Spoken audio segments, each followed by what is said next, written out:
राधिकां परमेश्वरी गोपिकां परमां श्रेष्ठां हिलादनीं शक्तिरूपिणी महाभावस्वरूपत्वं कृष्णप्रिया वरीयसी प्रेम भक्ति प्रदे देवी राधिके त्वं नमाम्यहम्।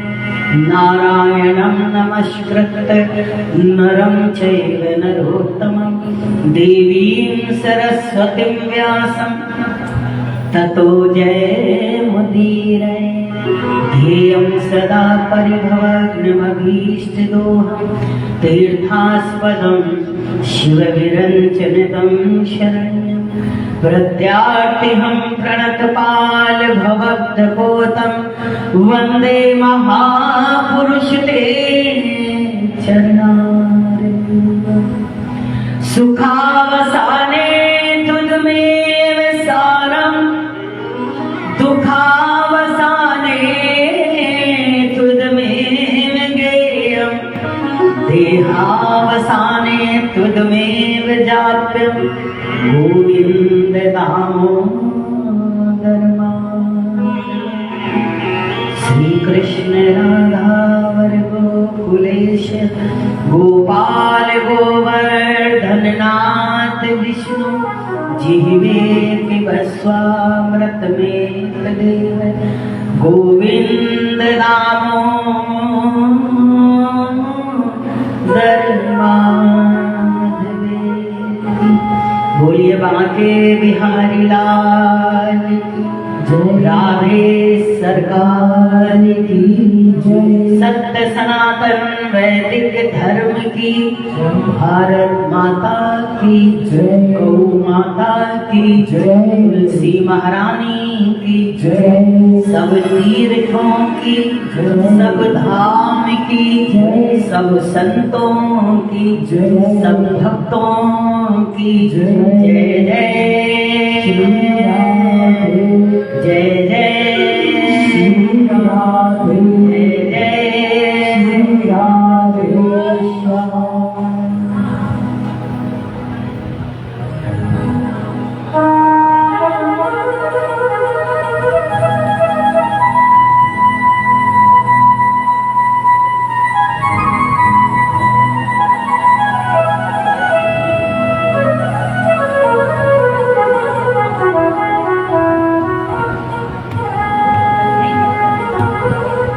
आइए बड़े आनंद के साथ में प्रभु के मंगल में एवं अपनी वाणी को पवित्र करते हुए जो समस्त संकटों से बचाता है मंगलमय प्रभु की शरणागति और प्रभु का पवित्र नाम। लाडली राधा जू रख लो हमें बरसाने में। लाडली राधा जू रख लो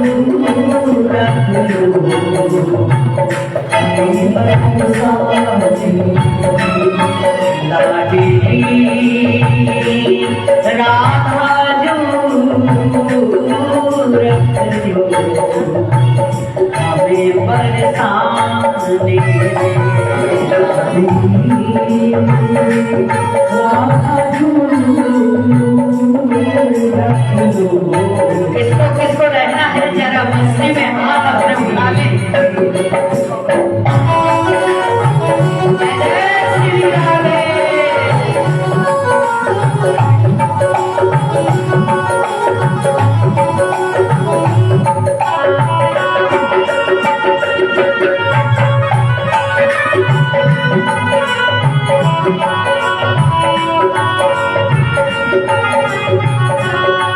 मेरा ही ना लागे ज़माने में, मेरा ही ना लागे ज़माने में। मेरा दिल ही ना लागे जमाने मेरा दिल ही ना लागे जमाने अरे लागे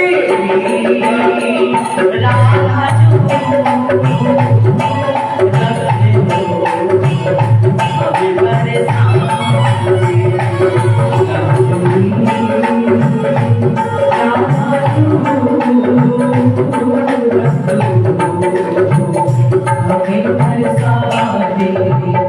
कौन रहेगा जिसका दिल इस संसार में नहीं लगेगा, जिसका दिल संसार में फंसा हुआ है, लगा हुआ है, वो छोड़ के उसकी शरणागति ले सकता ही नहीं। ला देवी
मेरी धीमी है चाल, ये पत्र है विशाल, मेरी धीमी है चाल, ये पत्र है विशाल, मेरी धीमी है चाल, ये पत्र है विशाल, मेरी धीमी है चाल। ओ थक न जाऊं कहीं आने जाने में, थक न जाऊं कहीं आने जाने में, थक न जाऊं कहीं आने जाने में, थक न जाऊं कहीं आने जाने में।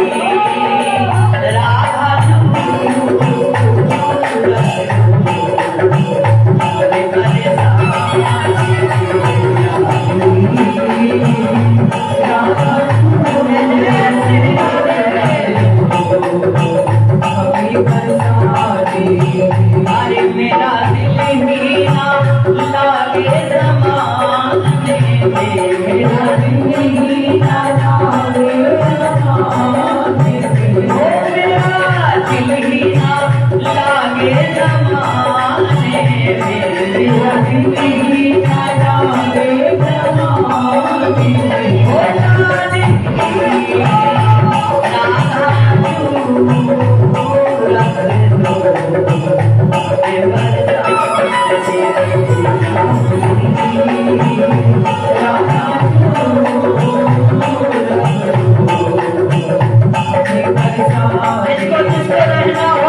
मस्ती में हाथ उठा लीजिएगा।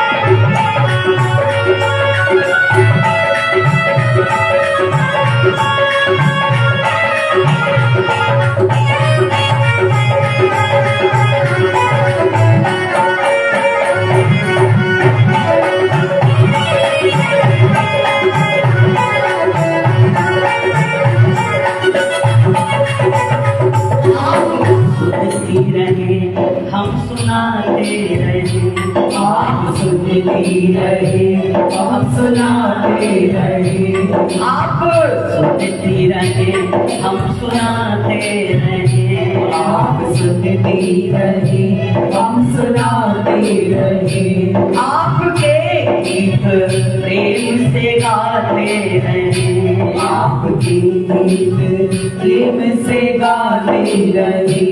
अच्छी गुजरेगी वो अच्छी गुजरेगी सुनने सुनाने में, अच्छी गुजरेगी सुनने सुनाने में।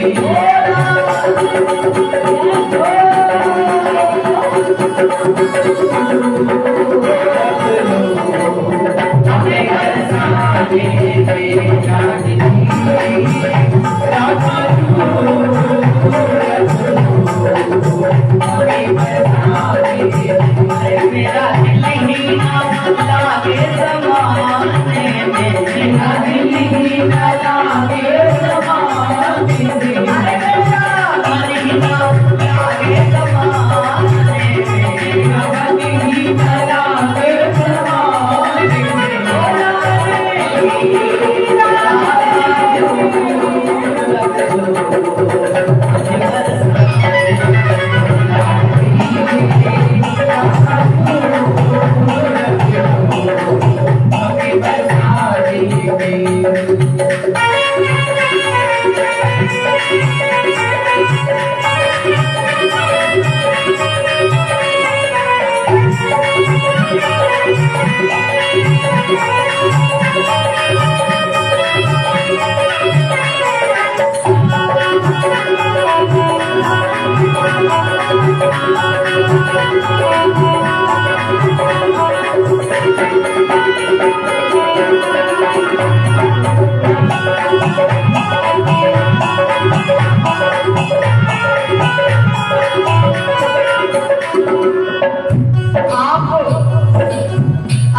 पिया तुम पिलाती रही, सबने भर भर पिया तुम पिलाती रही, ओ सबने भर भर पिया तुम पिलाती रही, सबने भर भर पिया तुम पिलाती रही।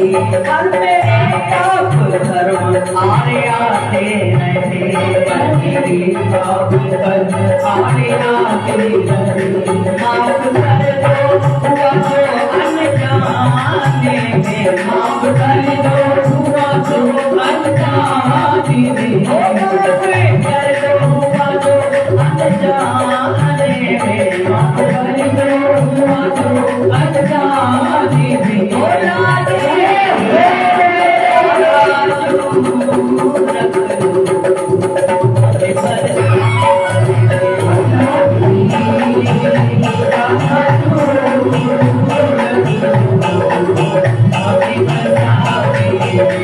मेरा दिल ही ना लागे ज़माने में, मेरा दिल ही ना लागे ज़माने में, मेरा मन ही ना लागे ज़माने में, मेरा मन ही ना लागे ज़माने में,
लागे से टल जाएंगे, ये ना समझो कि ताले से टल जाएंगे, ओ ये ना समझो कि ताले से टल जाएंगे, ये ना समझो कि ताले से टल जाएंगे, अरे ये ना नाले से कल जाएंगे,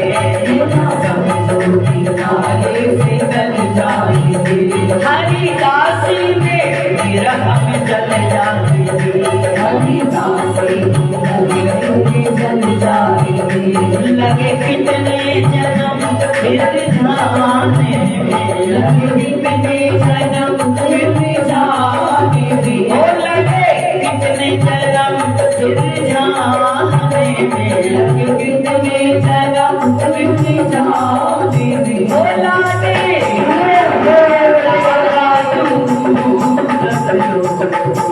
हमें बरसाने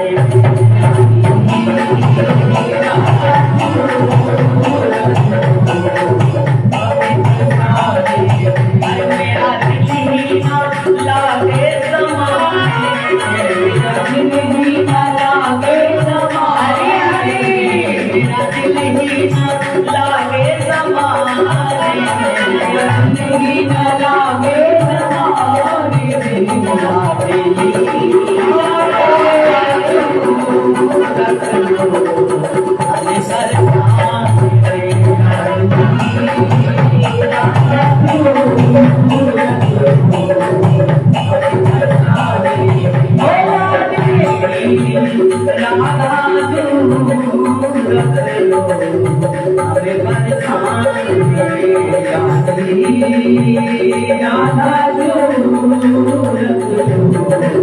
हमें मेरा दिल ही ना लागे समाने, जिंदगी ना लागे समाने, मेरा दिल ही ना लागे समाने, जिंदगी ना लागे समाने,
बोलिए बांके बिहारी लाल की जय।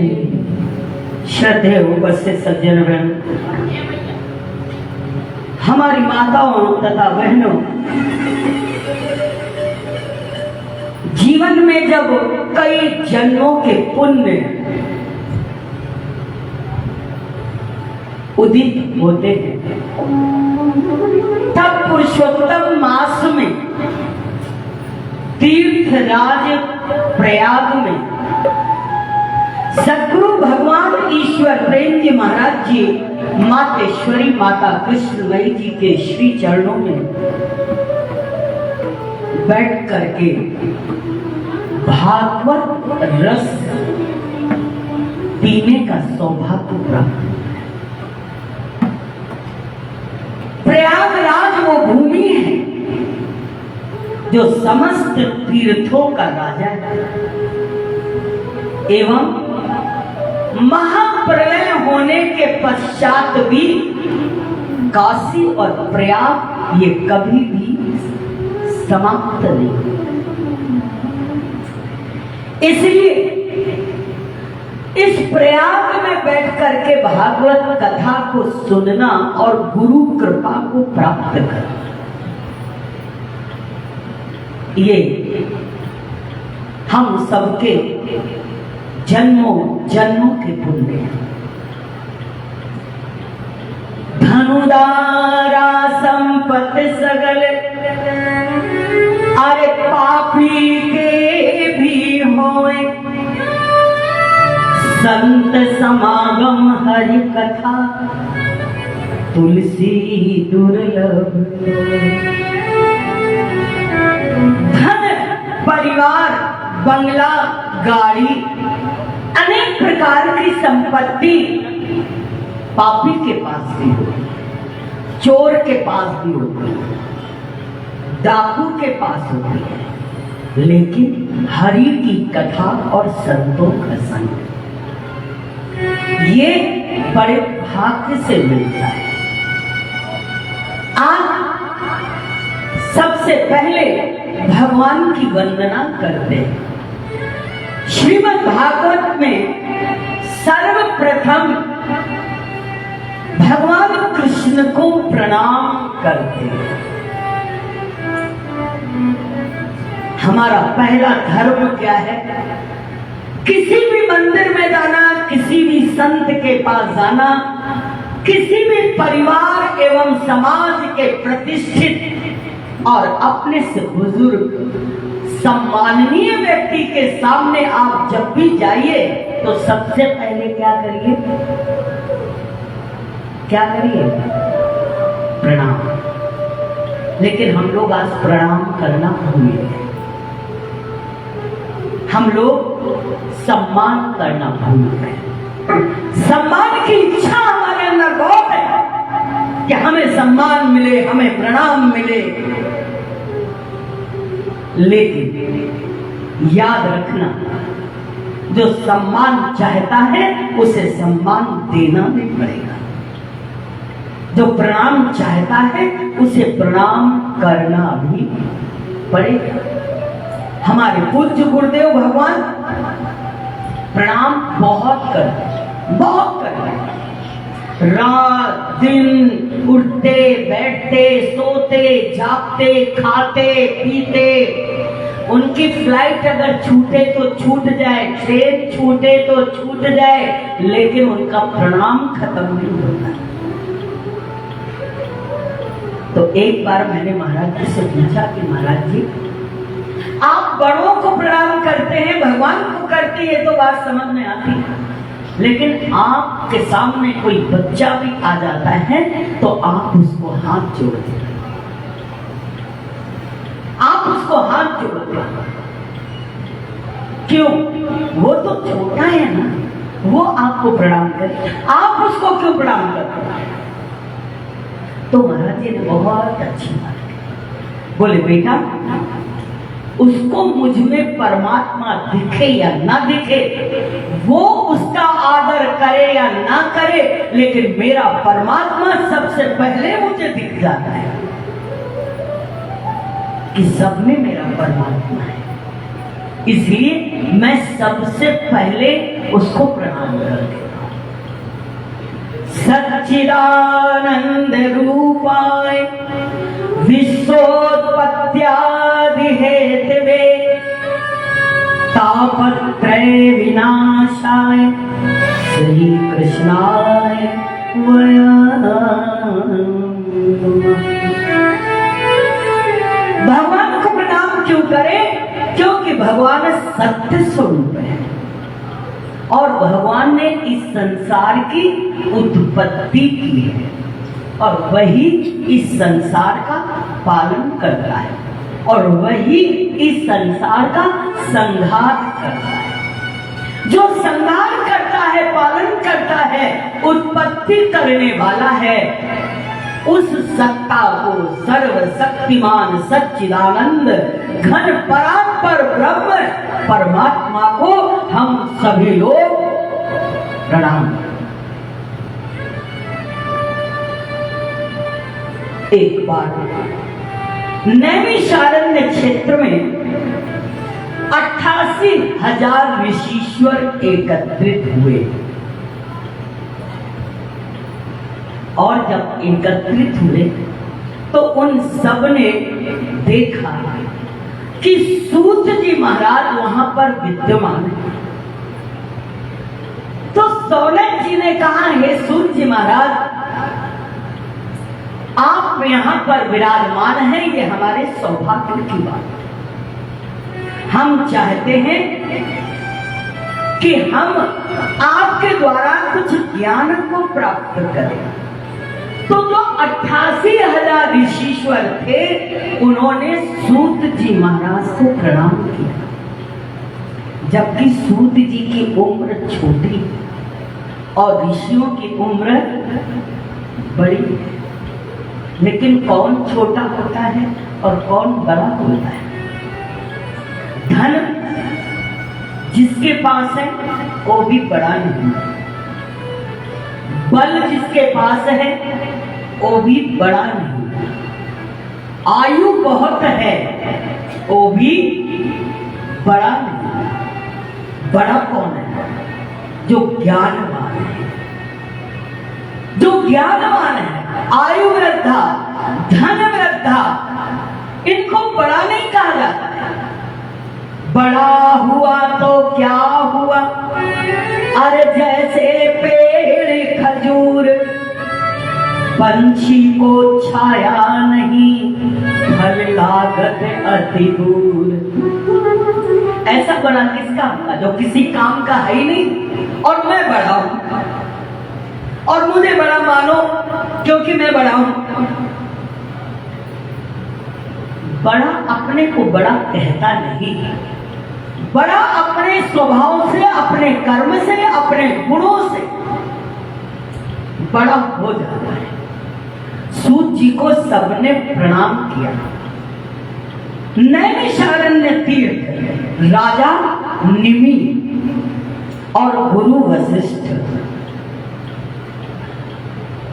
गुरु वशिष्ठ से राजा निमि ने कहा कि मेरी इच्छा है कि मैं यज्ञ करूं। गुरु वशिष्ठ कहने लगे कि मुझे इस समय किसी कार्य से जाना है, मेरा निमंत्रण देवराज इंद्र ने मुझे दिया है और मुझे देवराज इंद्र के यज्ञ को पूर्ण करना है। पुनः मैं आकर के तुम्हारा यज्ञ भी करा दूंगा। और राजा निमि का यज्ञ न करा के देवराज इंद्र के यज्ञ को कराने के लिए गुरु वशिष्ठ चले। राजा निमि ने सोचा, देवराज इंद्रलोक ब्रह्मलोक का 1 साल होता है 1 दिन, दक्षिणायन और उत्तरायण होता है आधा दिन और आधी रात।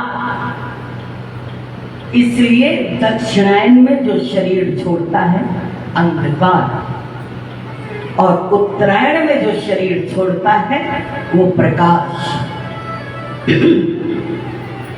तो उन्होंने कहा कि कैसे हम प्रतीक्षा करें। देवराज इंद्र के यहां गए हैं, आने में समय लग जाएगा। काल करे सो आज कर, आज करे सो अब, पल में परलय होएगी, बहुरी करोगी तब। कल किसने देखा है? न कल किसी ने देखा है, न पल किसी ने देखा है, न क्षण किसी ने देखा है। जो करना है आज करो, अभी करो। राजा निमि ने अपने यज्ञ को पूर्ण कर लिया। गुरु वशिष्ठ आए। गुरु वशिष्ठ ने कहा, महाराज मैं आ गया और मैं आपकी यज्ञ को पूर्ण कर लूंगा। राजा निमि कहने लगे, गुरुदेव क्षमा करना, मैंने इस यज्ञ को कर लिया। मैं तुम्हारा गुरु हूं और तुमने मेरे बिना उस यज्ञ को कैसे किया? मैं तुम्हारा गुरु हूं और मैंने जब तुमको कह दिया कि मैं आके तुम्हारा यज्ञ कराऊंगा, तो तुमने अपने मन से उस यज्ञ को कैसे किया? राजा निमि कहने लगे, महाराज मेरा दोष है, आपका बात है देवराज इंद्र का यज्ञ करने में, इसलिए मैंने सोचा शुभ काम है, इसको करने में कोई देरी न करे। लेकिन क्षमा करें आप मुझे, गुरु वशिष्ठ को आ गया क्रोध और क्रोध में कहने लगे, जाओ राजा निमि, मैं तुमको श्राप देता हूं, तुमने अपने गुरु का अपमान किया है, इसलिए कुल गुरु सतगुरु एक भ्रांति और आपकी मिटा दे। कई बार कुल गुरु हमारा अलग होता है और सतगुरु हमारा अलग होता है। हमें अपने कुल गुरु के द्वारा जो भी कार्य किए जाते हैं, अवश्य उनकी हमें मर्यादा को रखना है। वशिष्ठ जी ने श्राप दिया, जाओ तुम देह रहित हो जाओ, देह रहित हो जाओ। और राजा निमि का शरीर गिर गया।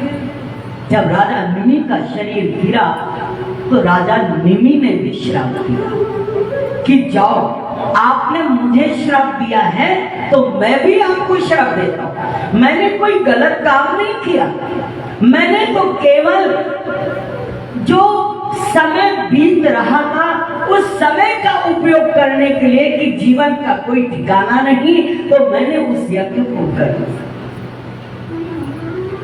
और आपने व्यर्थ में मेरे ऊपर क्रोध किया, तो जाइए मैं भी श्राप देता हूं, आप भी नष्ट हो जाएंगे।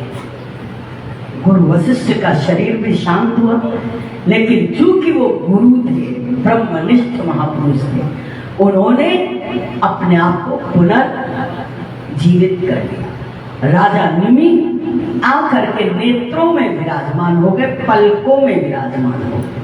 ये पलकें जो गिरती और पड़ती हैं, ये राजा निमि। लेकिन जब माता सीता का विवाह हुआ तो महाराजा जनक, यद्यपि सीता के पिता का नाम जनक नहीं था, जनक तो इनकी कुल और परंपरा का नाम है, जनक इनका नाम नहीं था। इनका नाम, इनके पिता का नाम, सीता के पिता का नाम शीरध्वज राजा था।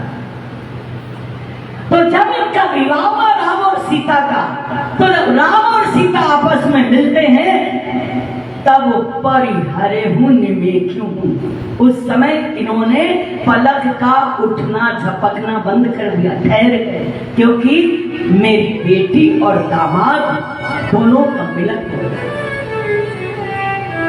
उन्हीं राजा निमि के नाम से हुआ नैमी सारण्य। और ब्रह्मा जी से जब सारे ऋषि मुनियों देवताओं ने पूछा कथा की जगह बताइए, हम लोग छोटी मोटी कथा करते हैं तो पूछते कहां करें, कहां कथा करें बताइए, वृंदावन में करें कि मथुरा में करें कि काशी में करें, प्रयागराज में करें कि अयोध्या में करें। ये प्रश्न हमारे भागवत में भी आता है कि कथा कहां करें। तो जब ब्रह्मा जी से पूछा गया कि कथा कहां करें, तो उन्होंने अपनी नियमित चक्र को उन्होंने कहा जहां गिर जाए वहां पर समझ लेना यही स्थली सबसे पवित्र है। और वो उनकी नीमी जा करके चक्र तीर्थ में गिरी, जो नैमिषारण्य में है, वहां चक्र तीर्थ है। आज भी वहां पर समस्त देवताओं का वास है। बोलो नैमिषारण्य की जय, तीर्थराज प्रयाग की जय। इसके पश्चात बैठ गए सारे ऋषीश्वर, सौनकादि ऋषीश्वरों ने कहा अब हम आपसे कथा सुनना चाहते हैं। अज्ञानध्वंत विध्वंस कोटि सूर्य समप्रभा सूता ख्याहि कथा सारम मम कर्णे रसायनम। मुझे आप कथा सुनाइए, लेकिन कथा ऐसी सुनाइए जिससे हमारा अज्ञान दूर हो जाए, अज्ञान दूर हो जाए और साथ ही साथ रसमयी भी हो, जो हमारे कर्ण को, मेरे कानों को प्रिय भी लगे। कई बार ऐसी ऐसी कथाएं होती हैं जिनको सुन करके हमारे सर में दर्द होता है। दुनिया में बहुत सारी कथाएं चलती हैं, हम लोग आपस में बैठते हैं तो एक दूसरे की कथा सुनाते हैं। अरे तुमको नहीं मालूम ऐसा हुआ, तुमको नहीं मालूम ऐसा हुआ, अरे तुम्हारे घर में क्या हो रहा है तुमको कुछ खबर नहीं।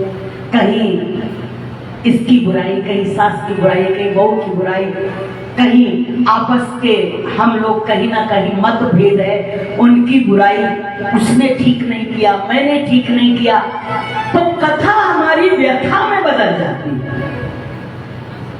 कथा व्यथा में बदल जाती है, दुख में बदल जाती है।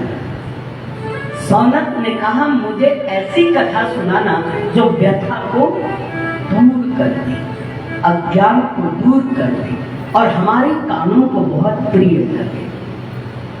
और साथ ही साथ जिस कथा को सुन करके मेरा विवेक जागृत हो जाए। कथा हम लोग बहुत सुनते हैं लेकिन विवेक जागृत नहीं होता, और विवेक कथा से अवश्य मिलता है। बिनु सत्संग विवेक न होई, बिनु सत्संग विवेक न होई। राम कृपा सुलभ न सोई, राम कृपा सुलभ न सोई। बिना सत्संग के विवेक जागृत नहीं होता, और सत्संग बिना राम कृपा के, गुरु कृपा के प्राप्त नहीं होता। इसलिए ऐसी कथा सुनाइए कि जिससे हमारा विवेक जागृत हो, क्योंकि ये घोर कलयुग है। यही घोरे कलौ प्राय जीवस्यासुरतांगति क्लेशा क्रांतस्य तत्सैव शोधने किं परम। कहने लगे सौनकादि ऋषि, इस कलयुग में प्रायः मनुष्य का स्वभाव आसुरी स्वभाव, दानवता उसमें आ गई, मानवता समाप्त हो गई। आप ऐसी कथा सुनाएं जिससे हमारे अंदर देवत्व का भाव जागृत, मानवता का विचार हमारे जीवन में आए। आप ऐसी कथा सुनाएं। दूसरी बात, कृष्ण प्राप्ति करम शाश्वत साधनम तद्वदार्जुना। दूसरा, मुझे कृष्ण की प्राप्ति हो। एक तो देवत्व का भाव आए। आसुरी जो हमारा स्वभाव है, आसुरी स्वभाव क्या है? मैं, मेरा, तू, तेरा, ना कुछ मेरा ना कुछ तेरा।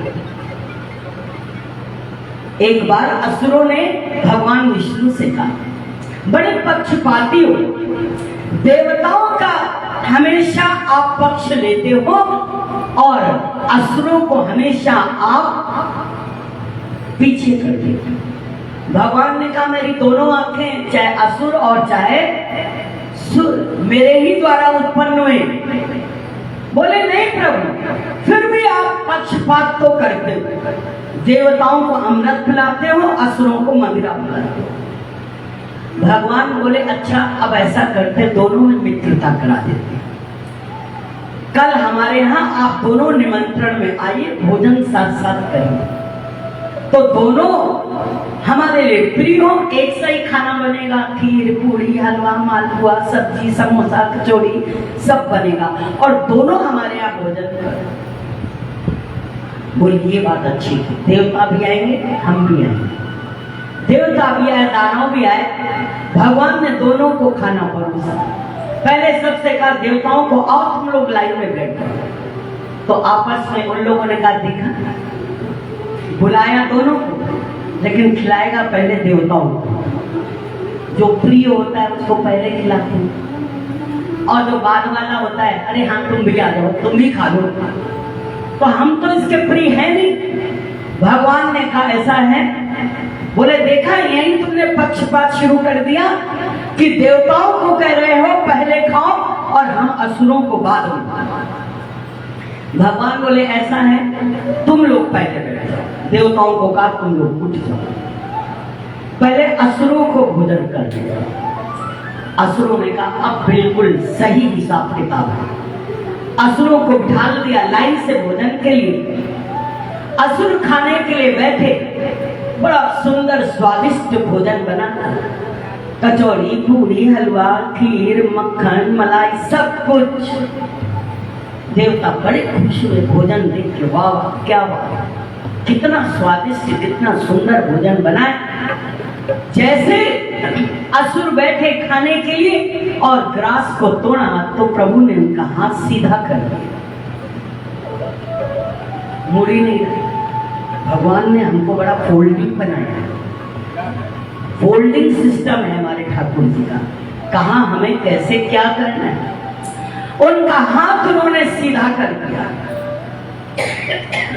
जब हाथ सीधा हो गया तो खाए कैसे।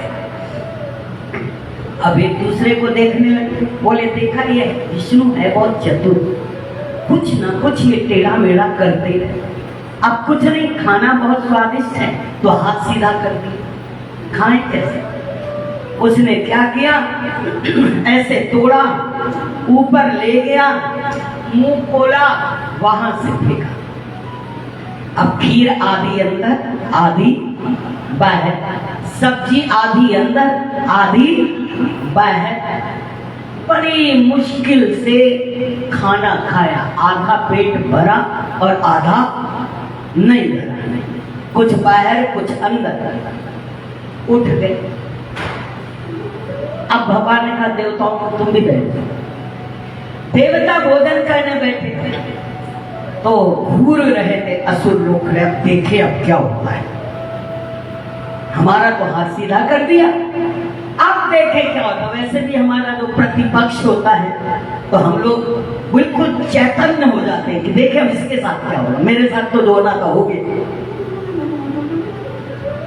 हमारे महाराज जी जब बैठते थे हम लोगों को प्रसाद देते थे तो कुछ लोग तो बिल्कुल आंखें गड़ाए रहते थे। अब देखे महाराज जी की कटोरी किधर जा रही, इधर जा रही है, आप उधर जा रहे है ना। तो हमारी आदत है वाद प्रतिवाद प्रतिपक्ष। तो देवता बैठे, खाना परोसा गया और भगवान ने उनका भी हाथ सीधा किया। अब तो असुरों ने ताली बजाई, आज बहुत अच्छा मजा आएगा। अब तो समानता का काम है यहाँ पर, मेरा हाथ भी सीधा किया उनका हाथ भी सीधा किया। देवताओं ने कहा कि खाना भी बड़ा स्वादिष्ट है और हाथ भी सीधा हो गया, अब क्या हो, खाया कैसे जाए, बड़े आनंद से खाया जाए। तो देवताओं ने कहा ऐसा है आमने सामने बैठ जाओ, हम लोग दो दो की टीम बना ले, आमने सामने बैठ जाओ, तुम हमको खिला देना और हम तुमको खिला देंगे। दोनों आमने सामने बैठ गए और एक दूसरे को बड़े प्यार से दोनों ने खिला दिया। राक्षस कहते ये बुद्धि तो हमारे पास आई नहीं, ये देवता तो बड़े होशियार निकले, खाया भी और खिलाया भी। भगवान हंसे, मैंने पक्षपात किया था या आपकी बुद्धि ही निशाचर बुद्धि है, राक्षसी बुद्धि है। राक्षसी बुद्धि क्या है, हम खाएं, हम सुखी रहें, दूसरा सुखी हो चाहे ना। ये असुर भाव है। देवत्व भाव क्या है? आप भी सुखी रहो और हम भी सुखी। तो प्रश्न किया कि हमारे अंदर देवत्व का भाव कलयुग है, देवत्व का भाव हम सब में नहीं है, असुर भाव है, और भगवान कृष्ण की प्राप्ति हो। कौन चाहता है भगवान? हम लोग इतने बैठे हैं, कोई भगवान को चाहता? कोई नहीं चाहता। हम लोग क्या चाहते हैं? सुख संपत्ति घर आवे, कष्ट मिटे तन का, ओम जय जगदीश हरे। हमारे पास सुख आए, संपत्ति आए, संतान आए, पुत्र आए, परिवार आए, गाड़ी आए, बंगला आए, सुख आए। भगवान के पीछे हम लोग परेशान नहीं है। जिस दिन भगवान के पीछे परेशान हो जाओगे, संसार की सारी परेशानी खत्म हो जाएगी। संसार के पीछे तब तक ही परेशान हो जब तक संसार को चाहते हो। जिस दिन संसार की कामनाएं खत्म हो गई और भगवत कामना तुम्हारे अंदर जागृत हो गई, तो सारा दुख खत्म हो जाएगा। मीरा के जीवन में कौन सा दुख बाकी बचा? राधा के जीवन में कौन सा दुख बाकी बचा? बुद्ध के जीवन में कौन सा दुख बाकी बचा? बड़े बड़े राजा महाराजा जिन्होंने जब संसार का त्याग कर दिया तो उनके जीवन का सारा दुख समाप्त हो गया। इसलिए मैं चाहता हूं कि मेरे जीवन में केवल आपकी कृपा, कृष्ण की प्राप्ति।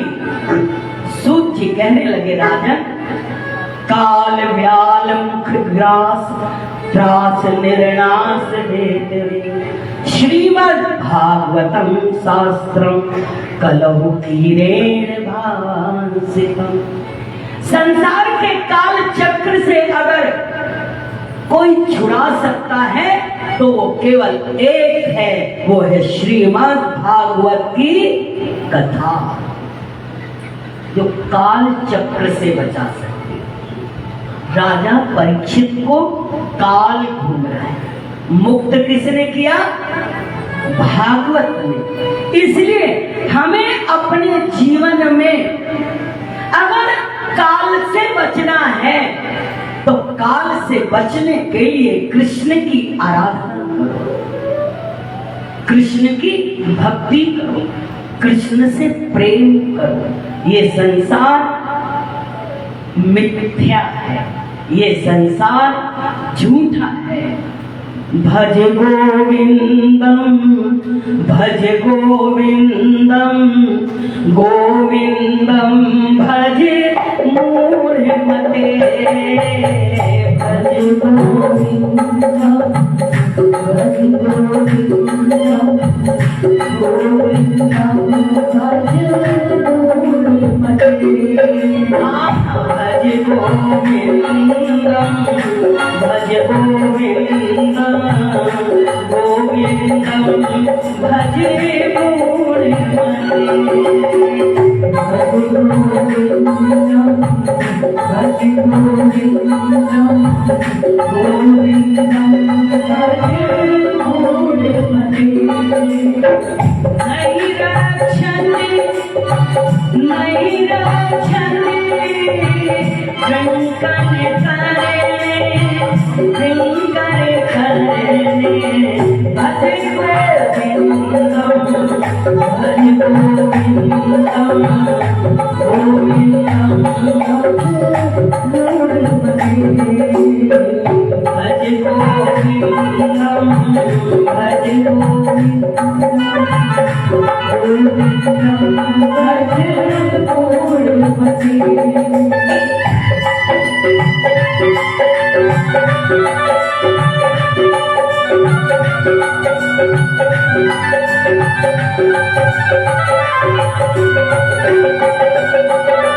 हरे हरे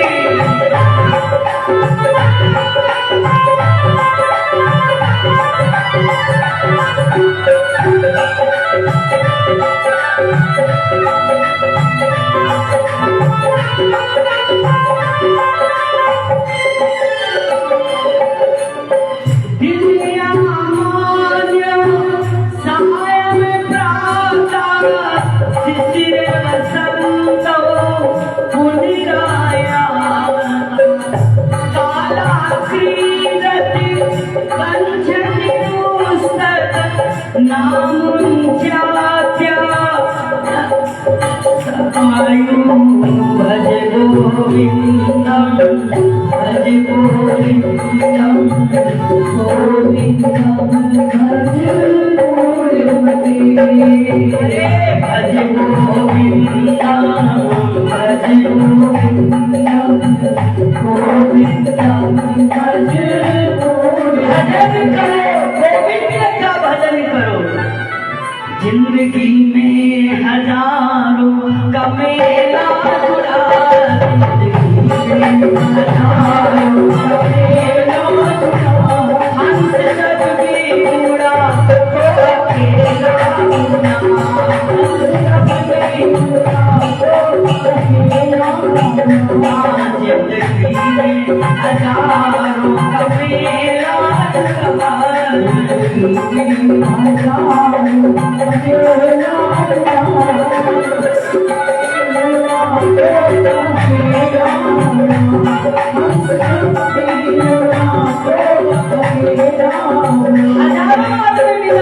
लेकिन हंस जब भी उड़ा तो अकेला उड़ा, कोई साथ ना रहा। राज राजा रहे नाम रानी रही, राज राजा रहे नाम रानी रही, कहने सुनने को केवल कहानी रही, कहने सुनने को केवल कहानी रही। वस्तु हर एक तो आनी जानी रही, वस्तु हर एक तो आनी जानी रही। ना बुढ़ापा रहा ना जवानी रही, ना बुढ़ापा रहा ना जवानी रही। अरे चार दिन के लिए जग झमेला जुड़ा, चार दिन के लिए जग झमेला जुड़ा, हंस जग भी उड़ा तो अकेला उड़ा, हंस जग भी उड़ा तो अकेला उड़ा। जिंदगी में हजारों का मेला जुड़ा, जिंदगी में हजारों का मेला जुड़ा, हंस जग भी उड़ा तो अकेला, हंस जग भी उड़ा तो अकेला उड़ा।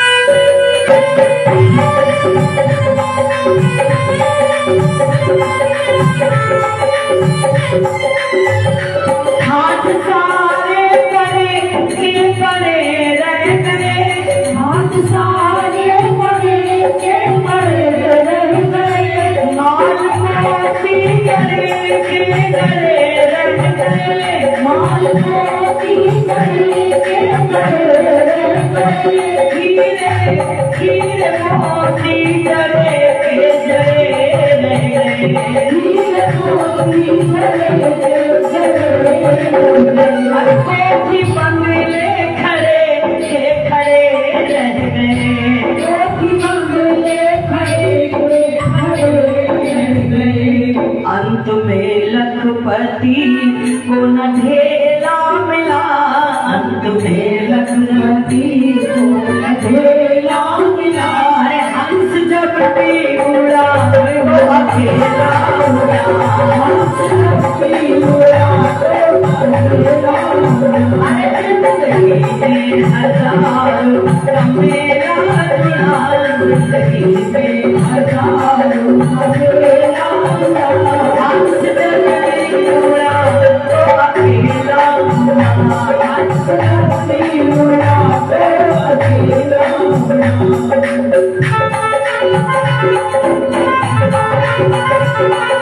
Thank you.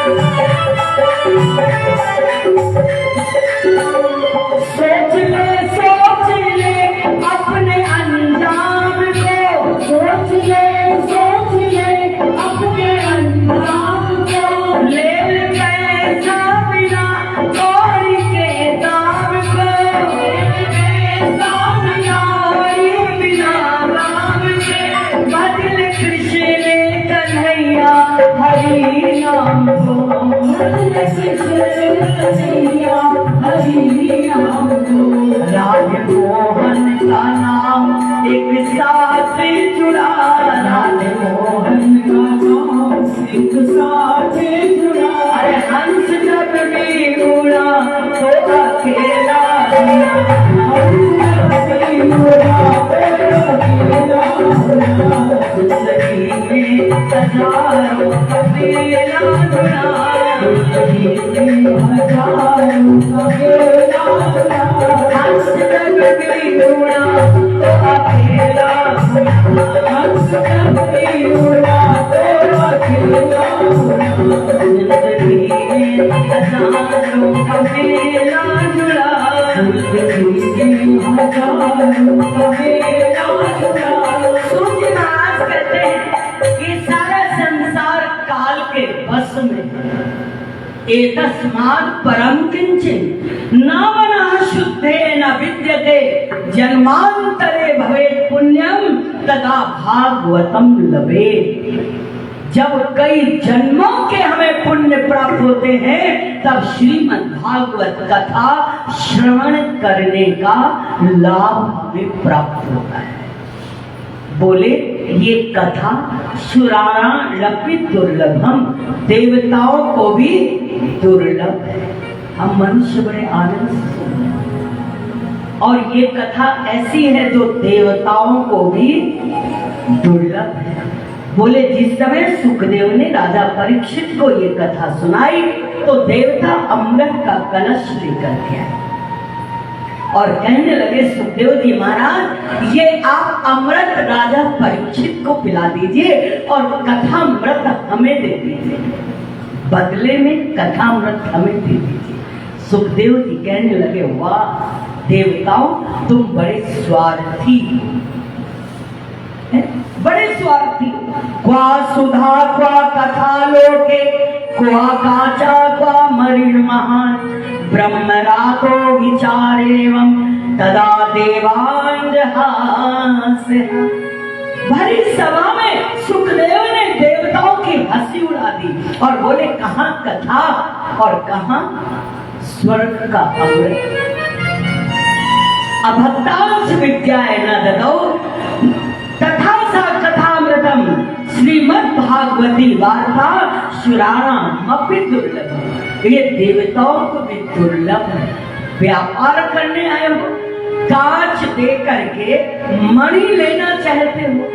मेरी जो कथा है ये मुक्त कराने वाली है और तुम्हारा जो अमृत है ये आवागमन के चक्र में फंसाने वाली है, इसलिए देवताओं की हंसी उड़ा दी। जब ब्रह्मा जी ने देवताओं के मुख से इस चर्चा को सुना तो एक तराजू में सारे वेद, सारे शास्त्र, सारे पुराण रखे, एक में भागवत रखा, लेकिन सारे पुराण ये सब हल्के हो गए और भागवत सब में भारी हो गया। बोलो भागवत भगवान की। बोले पूर्व काल में इस भागवत को सनकादि ऋषियों ने नारद जी को सुनाया। सौनक जी ने पूछा एक बात मेरे मन में आ रही कि नारद जी तो हमेशा विचरण करते रहे, वो एक जगह कहीं ठहरते ही नहीं। सारे प्रपंचों से मुक्त नारद जी नारायण नारायण नारायण प्रपंची प्रपंच करता है, भक्त भगवान का भजन करता है। नारायण नारायण नारायण का जाप निरंतर नारद जी करते रहते हैं। हम ये जानना चाहते हैं नारद जी और सनकादि जी का मिलन कैसे हो गया। वो एक जगह ठहरते नहीं और सनकादि कहीं जाते नहीं। बोले एक बार की बात है, बद्री विशाल बद्रीनाथ जहां पर नर और नारायण है। बद्री विशाल क्यों कहा जाता है? क्योंकि राजा विशाल ने वहां पर तप किया था। उन राजा विशाल के तप के कारण वहां पर बद्री विशाल उसका नाम पड़ गया है। इस प्रकार से सनकादि जो कि ब्रह्मा जी के पुत्र हैं और विचरण करते, वो विचरण करते हुए ब्रह्मलोक से बद्री विशाल आए, बद्रीनाथ में आए। देखने में छोटे छोटे 5 वर्ष के बालक के समान। बालक के समान क्यों रहते थे सनकादि? क्योंकि जब इनका मानस पुत्र हुए और इनका जन्म हुआ तो ब्रह्मा जी ने कहा जाओ सृष्टि की रचना करो, शादी करो, विवाह करो, सृष्टि को आगे बढ़ाओ। सनकादि कहने लगे अगर डायरेक्ट ना कर दूंगा कि मैं शादी नहीं करूंगा तो ब्रह्मा जी नाराज हो जाएंगे, पिता है क्रोधित हो जाएंगे। इसलिए उन्होंने कहा पिताजी अभी तो हम लोग छोटे हैं ना, थोड़े बड़े हो जाएं फिर विवाह करेंगे।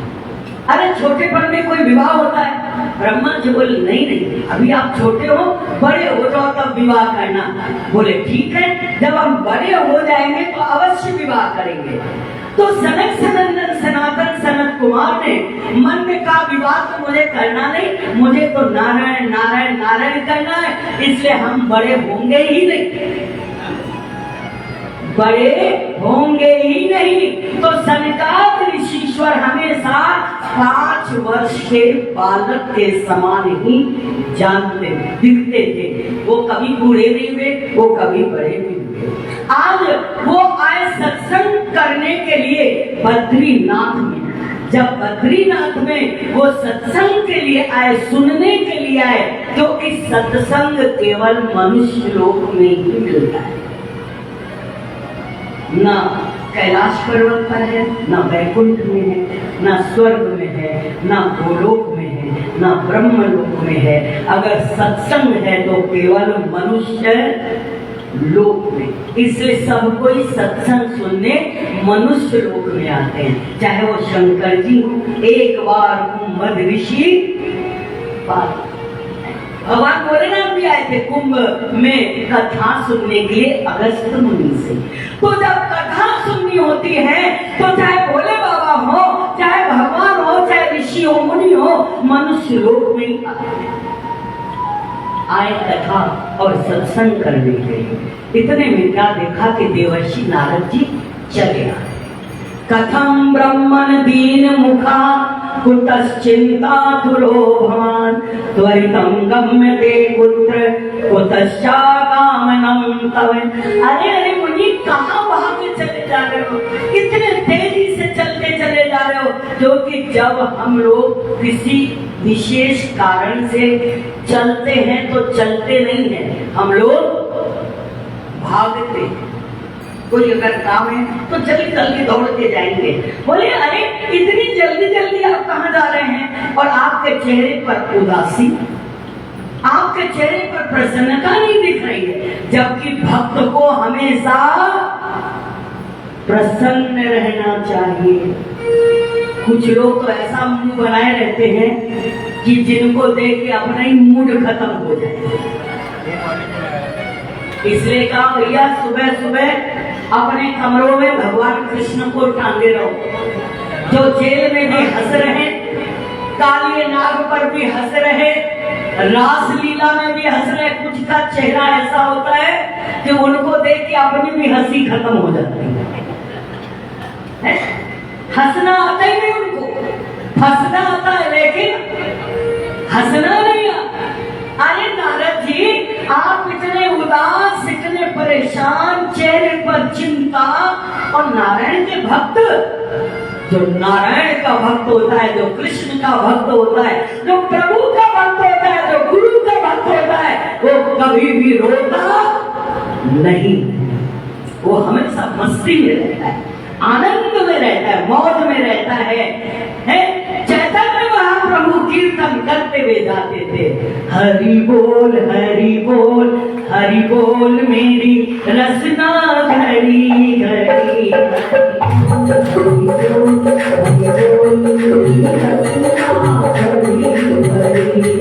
हमारो धन राधा श्री राधा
चलते चलते चलते उनको लगी प्यास, तो देखा एक व्यक्ति छाछ बेच रहा है। उन्होंने कहा मुझे क्या पानी मिलेगा? बोले महाराज पानी तो नहीं, छाछ है। उन्होंने छाछ पिया, 1 गिलास पिया, फिर 2 गिलास पिया, फिर 3 गिलास पिया, उसकी सारी मटकी ही खाली। वो बड़ा खुश हुआ, आज मुझे गली गली छाछ बेचने जाना नहीं पड़ेगा। एक ही व्यक्ति हमारा ऐसा ग्राहक मिला जिसने सारी छाछ पी ली, और अब तो हम मालो। और चैतन्य महाप्रभु छाछ पिए आगे चले। अरे बोले महाराज छाछ पिए? बोले हाँ पिए। वैसे तो वो बोले हमारो धन राधा श्री राधा श्री राधा, हमारो धन राधा श्री राधा श्री राधा,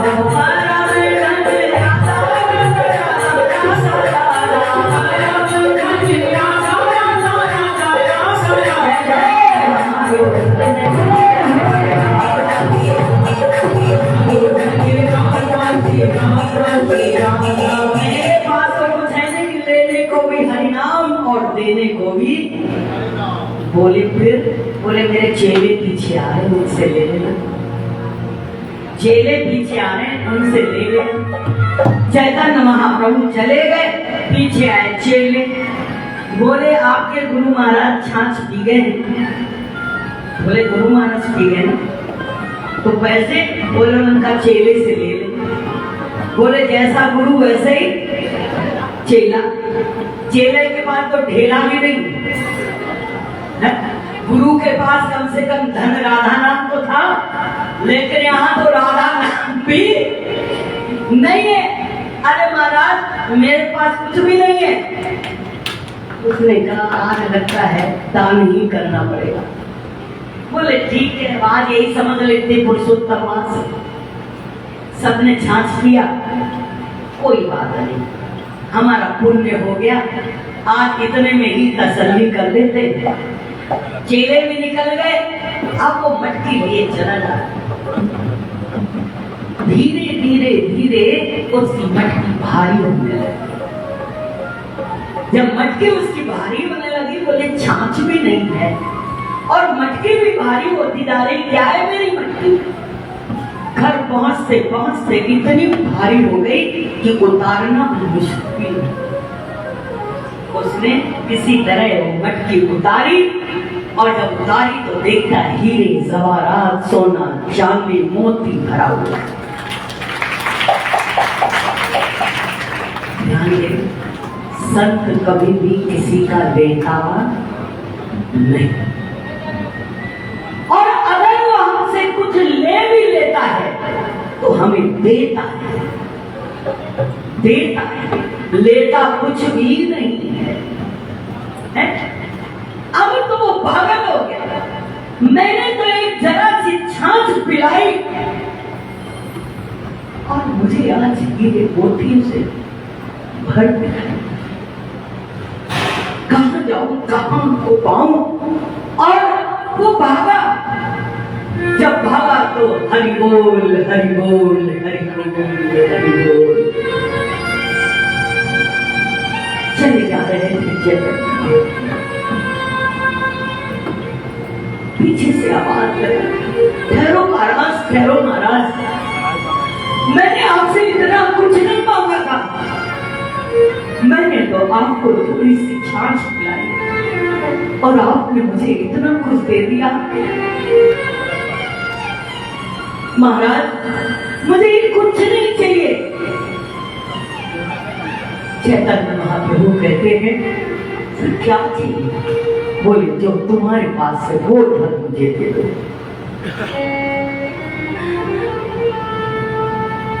जो तुम्हारे पास है वो मुझे दे दो।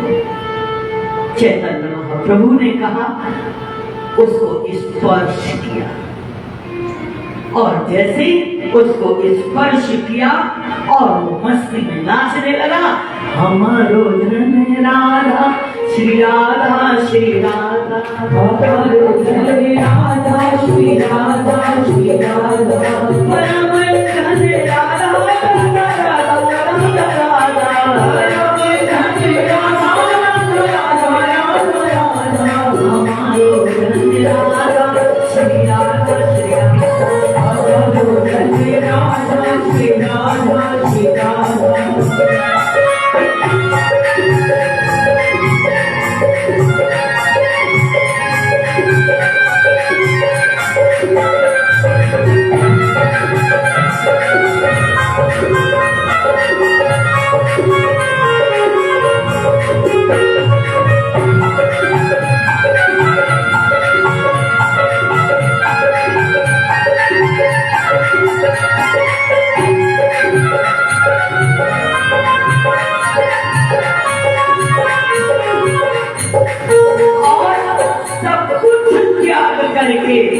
उस मस्ती में डूब गया, उस मस्ती में मस्त हो गया और चैतन्य महाप्रभु के साथ हरि बोल हरि बोल हरि बोल।